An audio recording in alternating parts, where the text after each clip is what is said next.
She never asked for anything, until the millionaire discovered what she was carrying all alone. James Galloway was standing at the floor-to-ceiling window on the 32nd floor when Marcus Webb told him about Dorothy Reeves. The city spread out below him in the gray late-afternoon light. 48 blocks of glass and steel that he had spent 19 years building, one acquisition at a time. He owned 11 floors of the building he was standing in. He owned the building across the street. His name was on a hospital wing 3 miles south and a business school 4 miles east, and on most days that meant something to him. On that particular Tuesday in November, it meant almost nothing. He had not slept well in 2 years. He had learned to function without sleep, the way a man learns to function without a hand. You adjust, you compensate, you become efficient in new ways. And you stop telling people how much the missing thing still hurts. Seer. Marcus Webb's voice came from the doorway, steady and deliberate as it always was. Marcus was 41, broad-shouldered, with a kind of face that looked permanently reasonable. He had been head of building operations for 3 years. He was good at his job. He was one of the few people James still trusted without reservation. There's something you need to see. The footage was 9 days of building security logs. Her name was Dorothy Reeves. She had worked on the 28th floor for 6 years, part of the cleaning and maintenance team assigned to the executive corridor and the boardroom suite. She was 53 years old.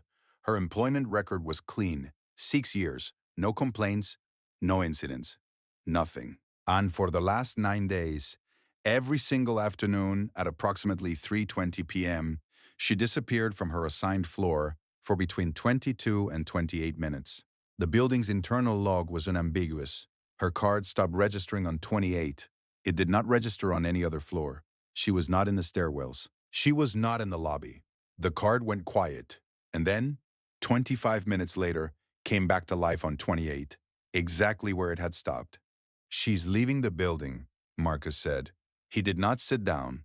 He stood in the precise center of the room with his hands clasped in front of him, professional and grave. Slipping out through the service entrance on the east side, it's a blind spot in the camera coverage. I've been monitoring it for 2 weeks. It's consistent. Every afternoon, same window, same duration. James turned from the window. And going where? That's what I can't tell you yet. But I can tell you this. The quarterly supply inventory for the 28th floor cleaning station has come back short 3 times in the past month. Bandages, antiseptic solution, paracetamol from the first aid cabinet. Marcus paused, letting the implication settle. She's the only staff member assigned to that cabinet.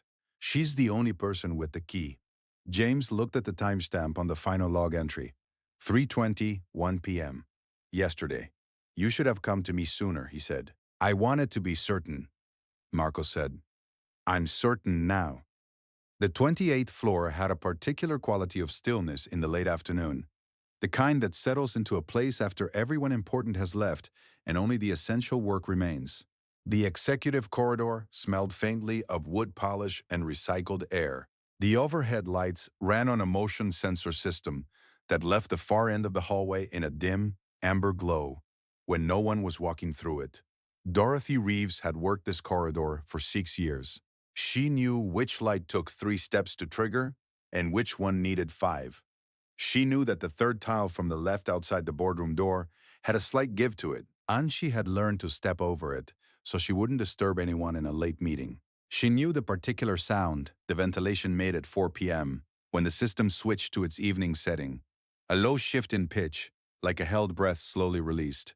She was not a woman who drew attention to herself. She was 5'4", with strong hands and a way of moving through a room that suggested someone who had learned, over a long period of time, to take up exactly the space she needed and no more.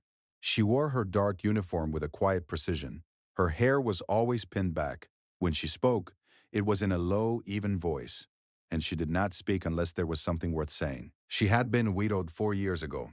Her husband, Robert, had worked in industrial maintenance, a man of her same careful quality, careful and steady and decent in a way that the world does not always reward. He had died on a worksite 30 miles south of the city, a platform that should have been secured, an inspection that had been signed off on paper and not in person. The company's legal team had been very thorough. She had not told anyone at work about Robert. She had not told them about Lily either. Lily was 8 years old. She had her father's eyes and her mother's habit of holding very still when she was thinking. She had been sick since the spring. A diagnosis that came with a name Dorothy had needed 2 weeks to learn to say correctly, and a treatment schedule that came with a cost Dorothy had needed 3 months to learn to manage. The clinic was 6 blocks from the building. The afternoon window, 3:15 to 3:45, was when the nurse on duty could give her the update, administer the daily medication, and let Dorothy sit for a few minutes in the chair beside the bed. Dorothy had worked the math 17 times. She could cover it. She was covering it. She had stopped eating lunch in the building canteen. She had stopped taking the bus and walked both ways. She had not replaced the pair of shoes she'd worn through at the heel. She had never taken anything from the supply cabinet. She had never taken anything from this building that did not belong to her. The evening she was called into the conference room, she was 20 minutes from the end of her shift. James Calloway did not enjoy this kind of meeting.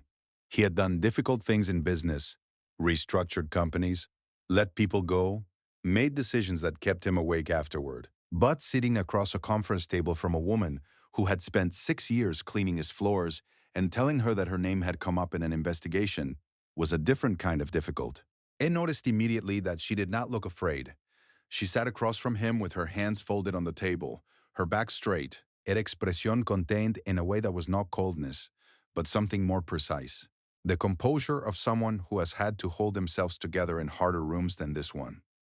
Marcus Webb stood near the door.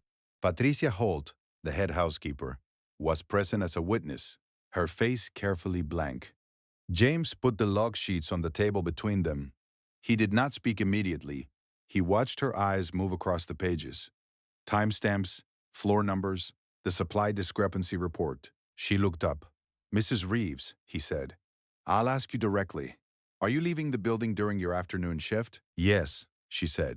There was no pause, no hesitation. The directness of it surprised him. He had expected denial or at minimum a calculation. "Can you tell me why?" She looked at him steadily. Something passed across her face. Not defiance, not pleading, a measurement. As though she was deciding how much of the truth this room had earned. "I'd rather not, sir," she said. "Not here." "Mrs. Reeves." Marcus stepped forward slightly, and his voice had taken on a different quality now. Not the measured professionalism he used with James, but something firmer. "There have been supply discrepancies. First aid materials, medication. The log shows you have been leaving the building every afternoon without authorization. This is a serious matter. If you have an explanation, now is the time to offer it." She turned to look at Marcus. It was a brief look, a few seconds, and James could not have said what was in it precisely, but it was not what he expected. It was not anger, and it was not deference. It was the look of someone who has seen something and filed it away. She turned back to James. "Mr. Calloway," she said, and her voice was quiet and even and completely without flinching. "I have never once left this building carrying anything that belonged to you. What I carry out of here every night, you couldn't put a price on it, and you couldn't take it from me if you tried." The room held still. "You can suspend me," she said. "You can let me go. But I need you to know that what I have taken from this place, in 6 years of working here, is the ability to look my daughter in the eye and tell her that her mother is honest. That is all I have ever taken. That is all." Patricia Holt looked at the floor. James Calloway said nothing. Marcus Webb said, "We'll need to place your access card on hold while the investigation continues. Please leave the premises." She stood. She pushed the chair back neatly under the table. She looked at James one more time, and he saw in that look something he would spend the next 36 hours trying to decode. Something that was not resentment and not surrender. Something that looked improbably like pity. Then she walked out. He told himself he was going to let Marcos handle it. He told himself that 3 times between the conference room and his own office, and twice more while he was standing at the window watching the street below. He had people for this. He had a head of operations and an HR function and a legal team that handled exactly these kinds of situations. He had built his entire professional life on the principle that you hire capable people and then trust them to do their jobs. It lasted 47 minutes. It was in the elevator before he had fully decided to go. He took the service entrance, the same east side exit Marcus had described. The camera blind spot. He stood outside on the pavement in his overcoat, the November air cold enough to make his breath visible. And he waited. He had told himself he was going to call the police if she confirmed anything. That was the rational decision. That was what any reasonable man in his position would do. He understood, somewhere below the rational decisions, that he was not doing this because he wanted to prosecute her. He was doing it because of what she had said. Because of the precision of it, you couldn't put a price on it, and you couldn't take it from me if you tried. Because in 19 years of business, he had heard every kind of denial, and this had not sounded like one. She came out at 3:18. She walked fast, her coat buttoned to the collar, a canvas bag over one shoulder. She did not look back. He followed her. The journey took 11 minutes on foot. James Calloway was not accustomed to this neighborhood. That was not the right way to put it. He had not been aware of not being accustomed to it, which was perhaps the more honest statement. He had driven through streets like this before, on the way to somewhere else, looking at them through glass the way you look at weather. He had not walked them. The first 2 blocks were familiar enough.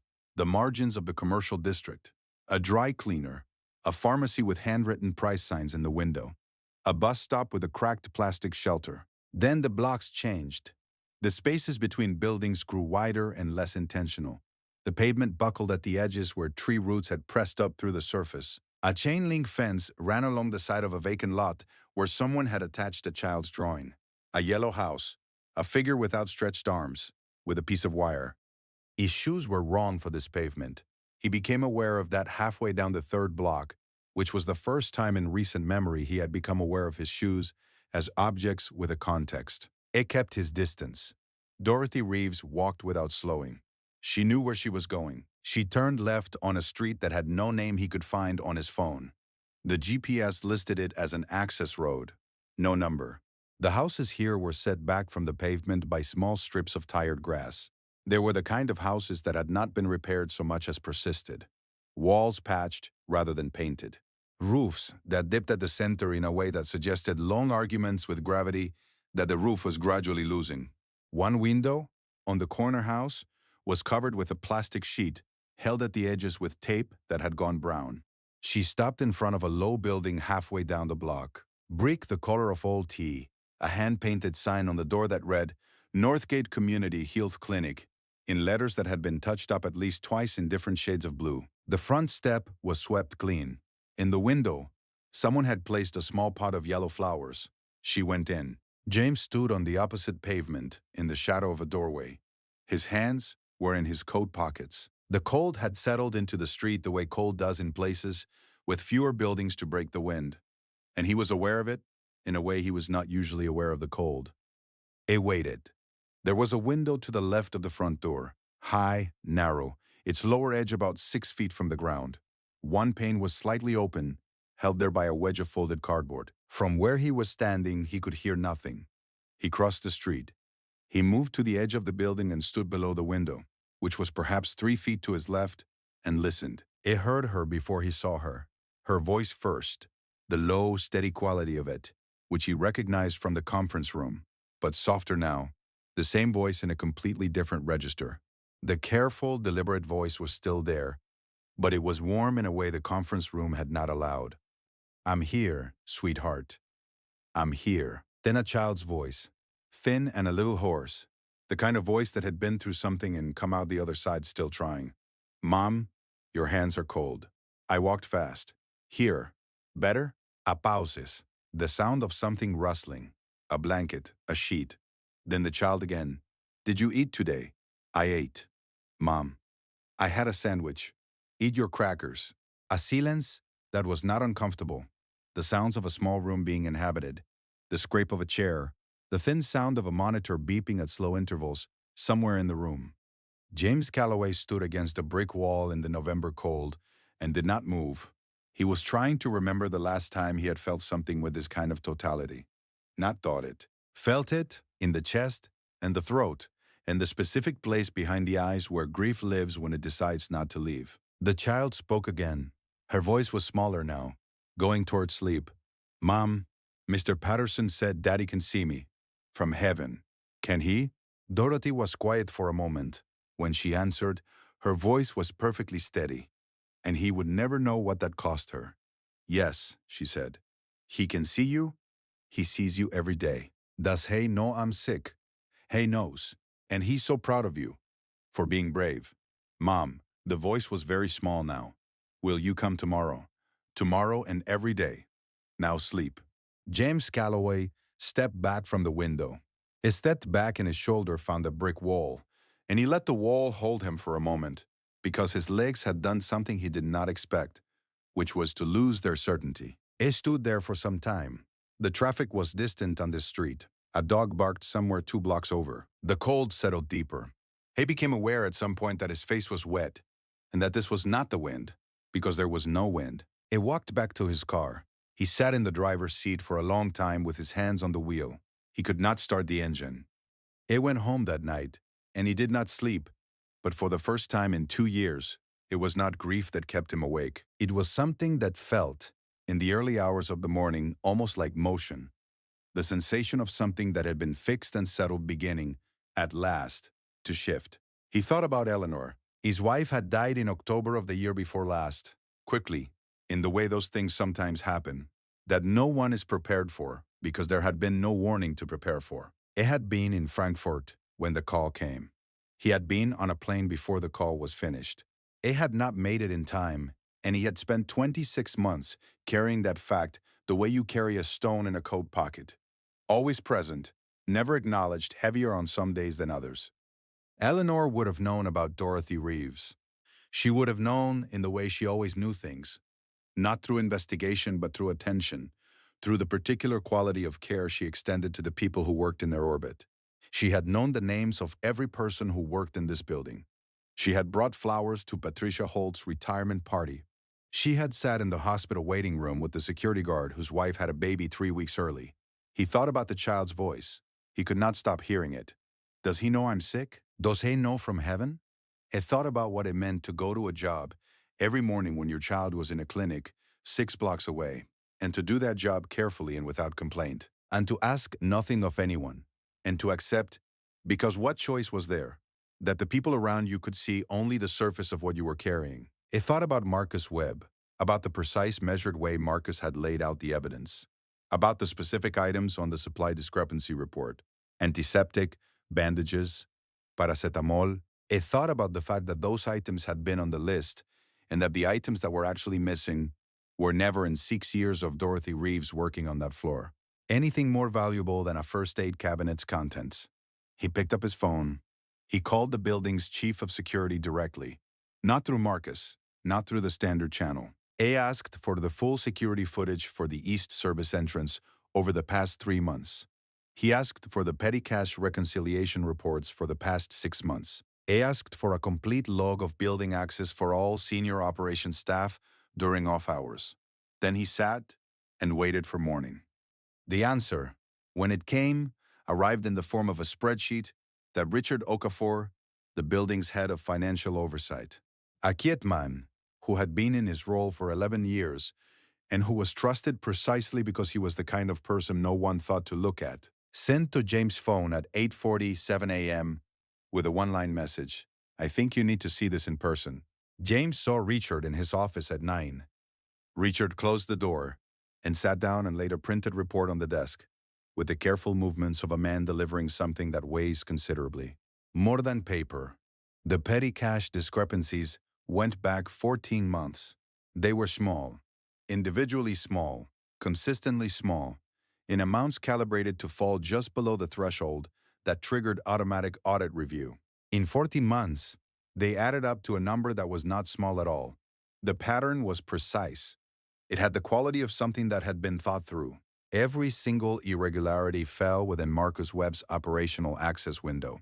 The supply discrepancy reports, the ones Marcus had used as part of the evidence against Dorothy, had been manually amended. The original inventory logs, pulled directly from the stock management system rather than the reports Marcus had generated, showed no discrepancy at all. He wrote the reports himself, Richard said.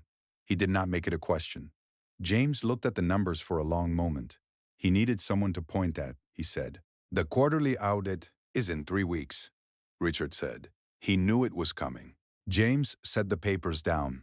He thought about Marcus Webb standing in the conference room with his hands clasped in front of him, about the reasonable professional gravity of his voice, about the word certain. I wanted to be certain. I'm certain now. It thought about Dorothy Reeves pushing the chair neatly under the conference room table and walking out with her back straight. He called Patricia Holt. By noon, three things had happened. The first was that Marcus Webb arrived at work at his usual time and was met in the lobby by James Calloway and Richard Okafor, and a representative from the company's legal team. The meeting was brief. It took place in the lobby, in full view of the security desk and the morning foot traffic, and the front-of-house staff who had set up the greeting station for the day's visitors. Marcus Webb was a man who had made his career in public spaces, who had always chosen the open room over the closed office, who had understood instinctively that credibility is performed in front of witnesses. He left the building in front of witnesses. His face, at the end, was the kind of careful blankness that is more revealing than any expression. The second was that Patricia Holt called Dorothy Reeves. The third was a call James made himself to the Northgate Community Health Clinic, where he spoke for 40 minutes with the clinic director, a woman named Dr. Amara Osei, who was direct and unsentimental, and who told him things about the clinic's funding situation and patient population that he wrote down carefully in a notebook and did not interrupt. Dorothy Reeves arrived at the building at 2 o'clock.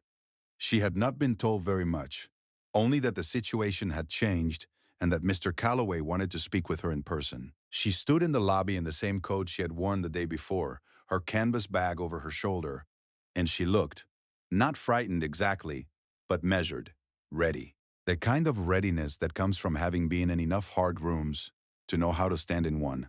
Patricia Holt met her at the elevator. They came up to the 32nd floor together, and Patricia Holt walked her into the large conference room where James was waiting, and where Richard Okafor was sitting quietly to one side, and where on the table there was a printed summary of what had been found. James stood when she came in. He said, "Mrs. Reeves, I owe you an apology. Please sit down." She sat. He told her what had been found. He told her clearly and in full, without managing her reaction or softening the edges. He told her about the reports Marcus had fabricated. It told her about the audit, and about Marcus's access window, and about the fact that the supply discrepancy she had been accused of did not exist. He did not use the word victim. He did not use the word unfortunate. He spoke to her as one adult speaks to another who has been wronged and who deserves to know the full shape of that wrong. She listened. She did not interrupt. Her expression as he spoke moved through something, not quite surprise, not quite vindication, but something in the vicinity of a long-held breath, finally released. When he finished, she was quiet for a moment. "I knew something wasn't right," she said. "The report he showed you, the numbers. I know that cabinet. I know exactly what's in it." "I know," he said. "I should have looked more carefully before I acted." She nodded once. Not absolution. Acknowledgement. He told her about the phone call with Dr. Osei. She went still. "Lily," he said, "I understand if this isn't something you'd like discussed here. I understand entirely if you'd prefer to." "How did you?" She stopped. She looked at him, and he saw in her face the same measurement he had seen in the conference room the day before. That calculation of how much the room had earned. But something had changed in the room. He could feel it. "You followed me," she said. Yes, a silence that lasted only a few seconds. It felt considerably longer than that. "I stood outside the window," he said. "I heard her." Dorothy Reeves looked at the table. Then she looked up, and her eyes were very bright, and she did not look away. "She's been there 11 weeks, she said. "She's getting better. The doctors say she's getting better. But the afternoon dose, the timing matters, and I can't." She stopped, started again. "I couldn't afford to stop working, and I couldn't afford not to go." "I know," he said. He pushed the folder across the table toward her. "I'd like to propose something," he said. "Not as compensation. I want to be precise about that. Not as guilt management. I'd like to propose something that I should have done 2 years ago, when my wife was still alive, to have suggested it, and I was too busy and too certain about things to listen properly." She opened the folder. "The Eleanor Calloway Memorial Medical Fund, named for his wife." established in Dorothy's name as its founding beneficiary, and, at his specific insistence, with a real contract, with a real salary, its inaugural director. The fund would cover full medical expenses for every member of staff in the building and their immediate families. It would cover the 11 weeks of Lily's treatment that Dorothy had paid for alone, and every week that followed. It would provide the Northgate Community Health Clinic with its first institutional funding partner, which Dr. Osei had told him would allow them to triple their patient capacity within 18 months. It would be Eleanor's name on the door. It had always struck him as wrong that Eleanor's name was on a hospital wing she had never visited, in a part of the city she had no connection to, simply because he had written a large check. This was different. This was something Eleanor would have built herself if she had had more time. Dorothy read the document slowly. She turned each page with the careful attention of someone for whom paper has always meant something. Forms that could be right or wrong. Documents that could help or harm.